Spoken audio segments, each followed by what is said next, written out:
Por la noche vamos a conversar un poco acerca de Río+20, de esta cumbre mundial acerca del desarrollo sostenible que se llevó a cabo los primeros días o la semana pasada en Río de Janeiro, donde se conversó a nivel de todos los países del mundo acerca de este concepto de desarrollo sostenible. Pero para poder comprender un poco más de qué se trata, qué es Río+20, por qué se llama Río+20 y qué quiere decir este concepto de desarrollo sostenible, tenemos hoy a dos invitados que nos van a ayudar a comprender este proceso y a comprender qué implicaciones tiene eso para Guatemala y cómo poder manejar estos temas aquí en Guatemala. Nos acompaña la ministra de Ambiente y Recursos Naturales y presidenta del Consejo Nacional de Áreas Protegidas, Roxana Sobenes. Buenas noches. Gracias, buenas noches. Y nos acompaña también Mauricio Ramírez, quien es director de país del Programa de Naciones Unidas para el Desarrollo, del PNUD, para quien también le damos la bienvenida. Muchas gracias. Buenas noches. Voy a pedirle a Mauricio que tal vez nos inicies conceptualizando un poco qué es desarrollo sostenible, pero más que eso, ¿por qué Río+20? ¿Qué quiere decir Río+20? Pongamos un poco esto en contexto. Sí, primero que todo, Río+20 viene siendo una etapa más de todo un proceso de conceptualización del desarrollo sostenible a nivel internacional.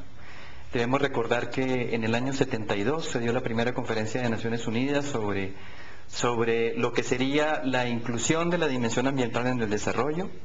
Después, en el año 82, también se creó la Comisión Brundtland, que también hizo un análisis bastante profundo sobre la materia. Después vino la Conferencia de Naciones Unidas sobre Medio Ambiente y Desarrollo en el año 92 en Río de Janeiro, 20 años atrás, y por eso hoy tenemos Río+20. Pero en esta conferencia lo que se hizo fue establecer una estrategia para poder operacionalizar el concepto del desarrollo sostenible. Y eso implicaba entonces poder integrar la dimensión económica, la dimensión social y la dimensión ambiental en el desarrollo de los países, en la política pública. En Río se lograron varios resultados muy importantes, entre ellos la Convención de Cambio Climático, la Convención de Biodiversidad, la Convención de Deforestación, contra la deforestación. Hubo otra serie de resultados que han permitido también poco a poco avanzar hacia el desarrollo sostenible en los países, los principios de Río, la Agenda 21, y un instrumento financiero también muy importante paralelo a todo este proceso que ha sido el Fondo Mundial para Medio Ambiente, que nos ha permitido, entre otras, a los países financiar muchas de las iniciativas que se priorizaron a través de la Agenda 21 y de las convenciones, que ha sido el Fondo Mundial para Medio Ambiente un instrumento esencial para los países y en particular para los estados, para las instituciones públicas, para fortalecer su capacidad, para formular política pública, para establecer estrategias de conservación de biodiversidad, de cambio climático, de manejo sostenible de los bosques, etcétera. De tal forma que Río+20 se constituye entonces en un momento clave para ratificar la voluntad y el compromiso político de las naciones, pero también, porque de todas maneras Río ya 20 años atrás, los principales desafíos, si siguen siendo válidos todavía, hay muchos otros desafíos hoy en día, después de 20 años, que es importante entonces en este proceso de Río+20 tener en cuenta y entenderlos. En gran parte la pobreza, si bien sigue disminuyendo, hay un grado de inequidad muy alto y en particular en nuestra región. El uso sostenible de los recursos naturales todavía no es propiamente, digamos, lo más adecuado.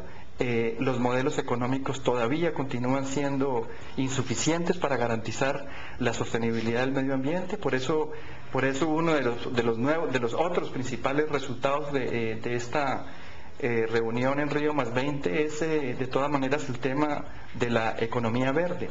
Empezar a pensar en la economía verde como un instrumento que permite un desarrollo bajo en emisiones de carbono, equitativo, y que busca obviamente obtener mejores beneficios para para los más pobres y para los más vulnerables.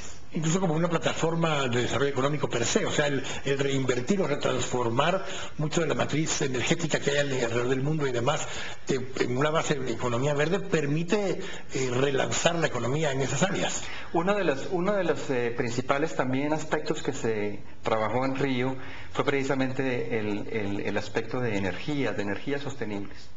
Hay una iniciativa particular que el secretario general de Naciones Unidas ha enviado, que es la energía sostenible para todos, que a propósito el gobierno guatemalteco se ha adscrito a ella y vamos a ofrecer asistencia técnica. Y esto consiste precisamente en transformar la matriz energética. Gran parte del concepto de la economía verde tiene que ver con el uso de energía, con el uso eficiente de la energía. La inclusión de energías renovables y el uso eficiente de la energía son dos factores fundamentales para el desarrollo sostenible. Vamos a ir tocando algunos de esos temas a lo largo del programa, Mauricio, pero ahora le pregunto a la ministra Roxana, estuviste allá en Río, la cumbre en sí fue jueves y viernes, 21 y 22 de junio, si no estoy mal.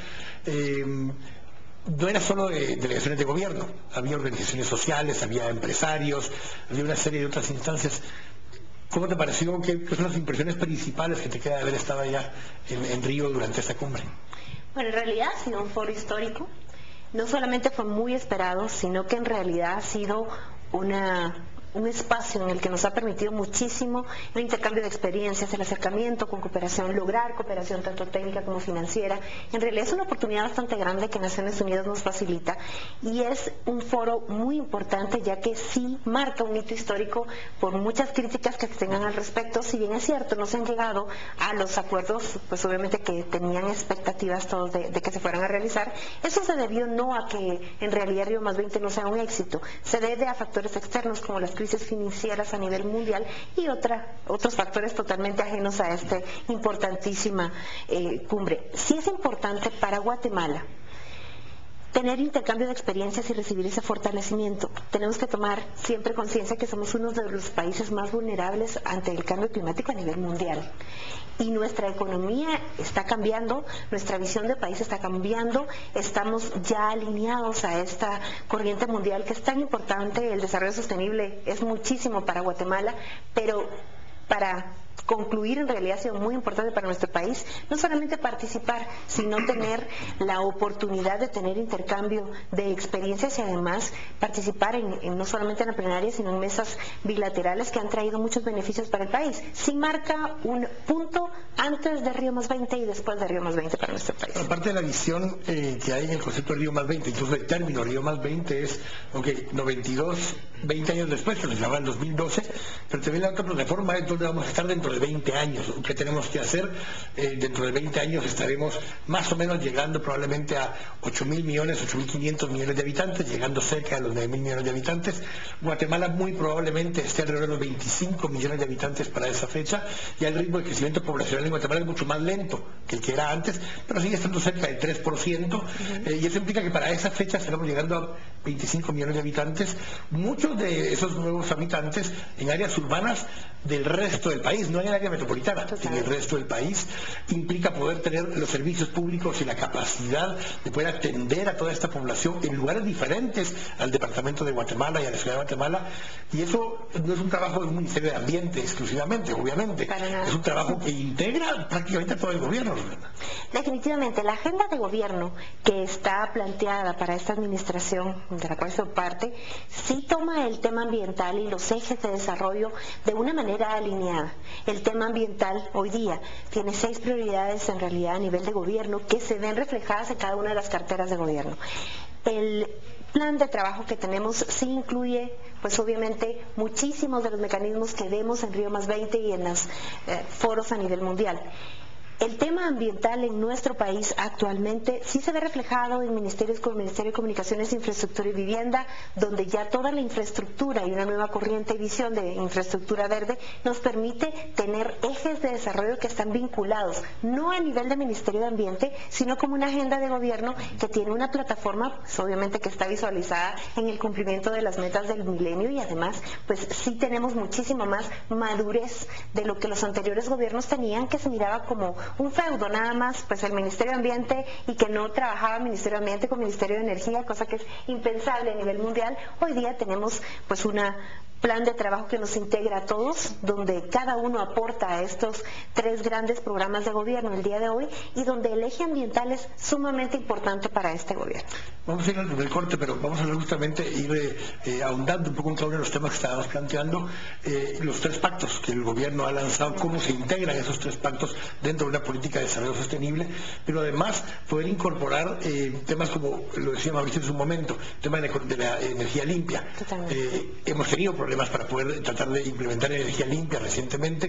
Vamos a hablar un poco de todo eso, son muchos temas, diversos temas. Estamos en este oeste, volvemos en un minuto.